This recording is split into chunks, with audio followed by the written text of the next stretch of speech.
As you all know, immigration is a huge issue in the presidential race, especially after Donald Trump made his infamous comments about Mexican rapists, and he told Mexico he would force it to pay for the wall that he would build if elected.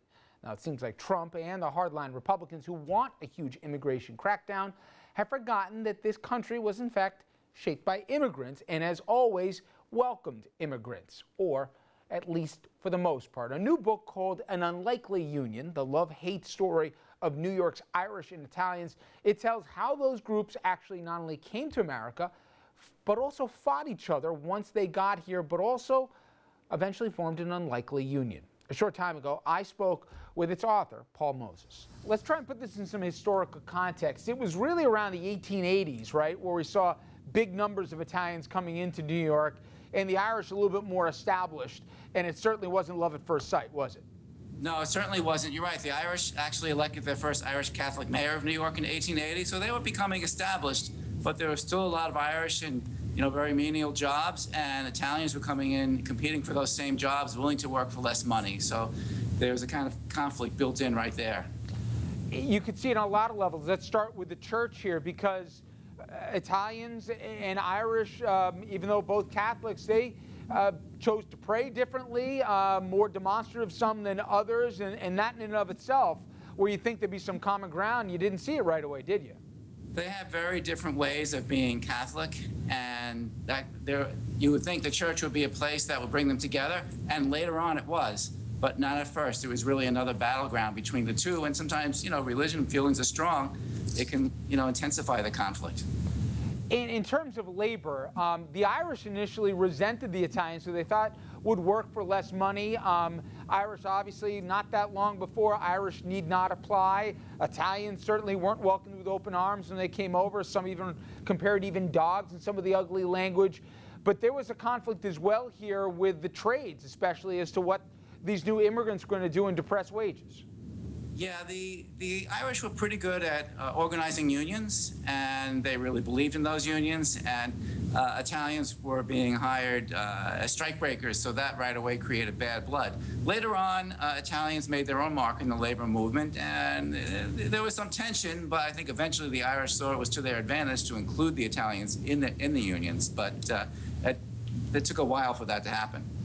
You look at, we'll talk police and politics now, on the police front, you look at the makeup of the New York Police Department and the force and varying different commanders over the years. The Irish have always seemed to be certainly some of the most notable figures.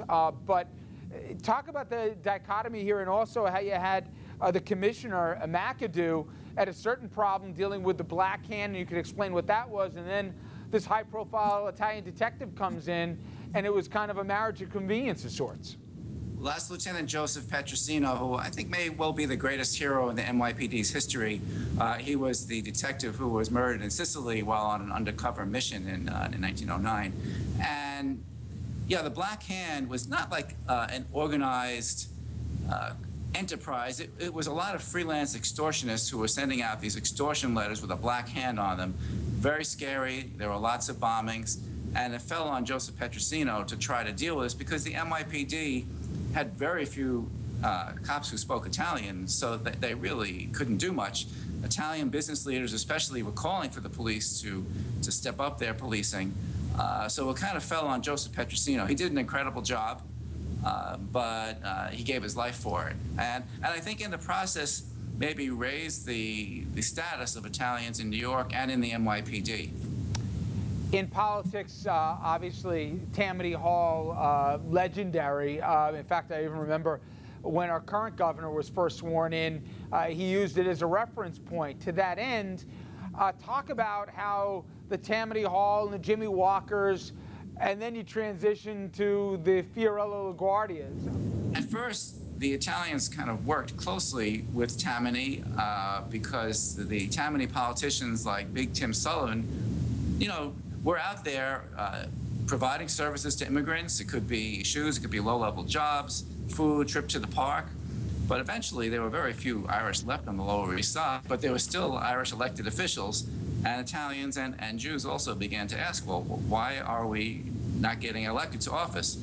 So there was a period of great bitterness there, But eventually, it's Fiorello LaGuardia who comes along, wins the election in 1933 for mayor, and gets elected 2 more times. He's credited with being the one who killed the Tammany tiger.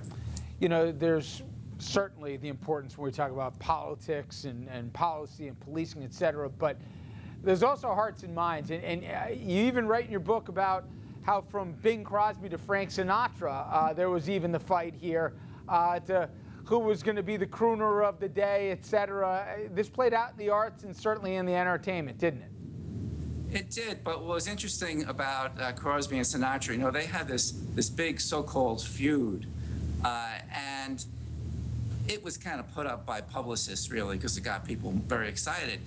Wynn's Radio ran a contest over who was the best singer, and they got like 1 million votes sent in. So people were really gripped by this at a certain point. But what was interesting about that was by the 1940s, it was possible for someone Irish to like Sinatra better and someone Italian to like Crosby better. So we're starting to see the 2 groups coming together. It also happened in politics. In 1941, LaGuardia actually lost the Italian vote to an Irishman, Bill O'Dwyer. So that's beginning to set the stage for what happens after World War II, where the 2 groups, you know, start intermarrying on a large scale. So you do see that I've talked a lot about conflict. But part of the point of the book is that despite all this conflict, these 2 groups come together.